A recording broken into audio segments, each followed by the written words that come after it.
Pakistan team की शिकस्तों की लड़ी ना टूटी। चैंपियंस ट्रॉफी के बाद भी मुसलसल दूसरी शिकस्त हो गई। न्यूजीलैंड ने दूसरा टी20 भी बआसानी जीत लिया। लॉन्डन में बारिश से मुतासरा मैच में न्यूजीलैंड ने टॉस जीतकर पाकिस्तान को बैटिंग की दावत दी तो एक बार फिर आगाज अच्छा न रहा। हसन नवाज 0 और मोहम्मद हारिस 11 रन बनाकर पवेलियन लौट गए।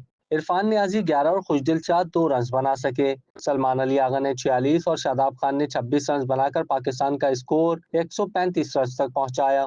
न्यूजीलैंड के जेकब डफी और बेन चेयर्स ने 2-2 विकेटें हासिल की। जवाब में टिम साइफर्ट और फिन एलन ने एक बार फिर जारहाना बैटिंग की और 136 रन का हदफ न्यूजीलैंड के लिए आसान कर दिया। टिम साइफर्ट ने 45 और फिन एलन ने 38 रन स्कोर किए। न्यूजीलैंड ने हदफ 14वें ओवर में हासिल करके 5 मैचेस की सीरीज में 2-0 की बढ़तरी हासिल कर ली। क्या आप कारोबार की तशहीर चाहते हैं या सोशल मीडिया प्लेटफॉर्म मैनेज कराना चाहते हैं तो देर कैसी, अभी राब्ता करें ओनली न्यूज की टीम से। हमारा कॉन्टेक्ट नंबर आपकी स्क्रीन पर है।